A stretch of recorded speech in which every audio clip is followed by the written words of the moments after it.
ازاي تعمل مالتي ايجنت او اكتر من وكيل ذكاء اصطناعي يشتغل عن طريق ماي كلو او اوبن كلو. هفترض انك شفت الفيديو اللي فات ازاي بنسطبها وازاي بنستخدمها استخدام مبدئي.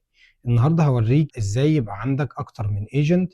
انا مثلا هنا عملت 3 ايجنتس، واحد بيساعدني في المهام بتاعتي، يكتب لي كود ويبعت لي ايميلات ويستقبل ايميلات ويعمل لي مهام معينة، والتاني اسمه فاميلي بوت يشوف لي ايه اللي ناقص في البيت ويحسب لي شوية حسابات بناء على النوتس اللي انا بديها له، والتالت بيمرني فتنس ويقول لي التمرينات اللي انا محتاج اعملها وايه الجدول التدريبي بتاعي.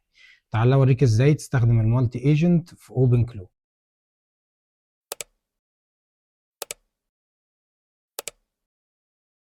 لو جينا دخلنا على اوبن كلو ودخلنا على الاوفر فيو او جينا هنا اتاكدنا ان هي شغاله تمام وجينا على ايجنتس، هتلاقي عندك ايجنت واحد.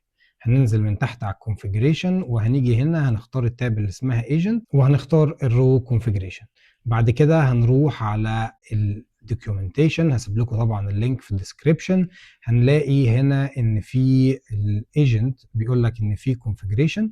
دي ابسط طريقه، هناخد الليست ديت وهنروح على الايجنت اوبجكت هنا وهنعمل بيست، هنمسح اللي كان موجود وهنعمل بيست. بعد كده هنعمل سيف. لو جينا رحنا على الايجنت تاني هلاقي ان عندي 2 ايجنتس، اول ايجنت اللي هو البيرسونال اسيستنت والتاني الفاميلي بوت. نفترض ان انا عايز اعمل فيتنس ترينر ايجنت تاني. الفيتنس ترينر دوت هو اللي هيمرني.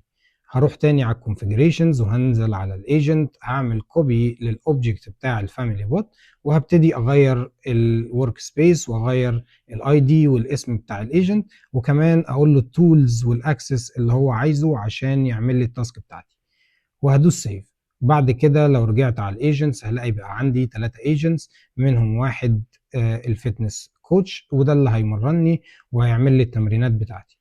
وكده تقدر تاساين او تقول للايجنت يبقى عندك السكيلز او المهارات ديت، ودي تولز مختلفة عشان الايجنت يعمل بالظبط اللي مطلوب منه. وبكده اكون عملت 3 ايجنتس عن طريق ماي كلو. طبعا انا برشح ان احنا نروح على الدوكيومنتيشن ونختار من فوق التاب اللي اسمها ايجنتس، وبعد كده من على الشمال نختار المالتي ايجنت.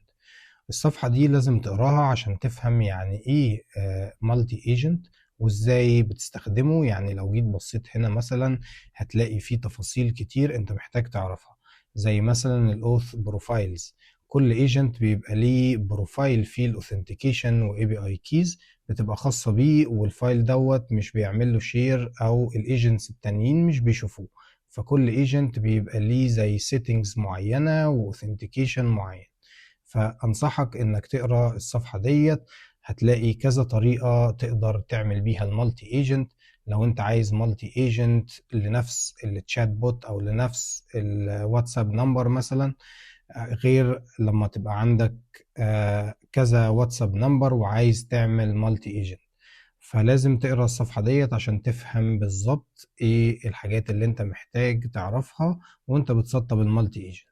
وهنا انا بستخدم اوبن كلو مع دوكر عشان اقدر استخدمها على جهازي بطريقه ايزوليتد او منعزله شويه.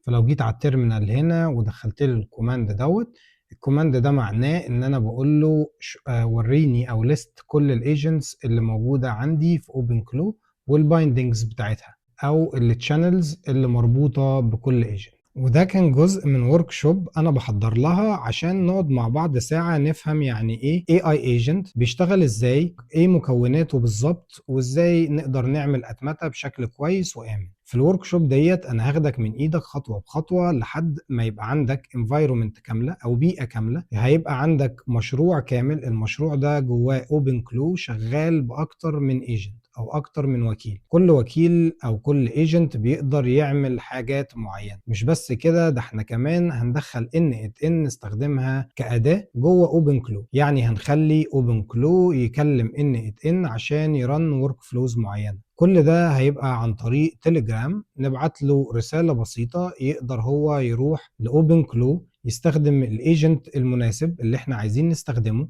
بيعمل حاجات معينه وعنده مهارات معينه. فالايجنت دوت يكلم ان فتروح ترن ورك فلو وتعمل اكشنز حقيقيه. كل اللي انت محتاج تعمله هتكتب لي كومنت وهتروح على اللينك اللي في الديسكريبشن بتاع انستجرام تكتب لي رسالة فيها وركشوب عشان تبقى من اول الناس اللي تاخد ديسكاونت على الوركشوب ديت لما تنزل. لو مهتم بالاي اي والاوتوميشن ابعت لي وخليك متابعني.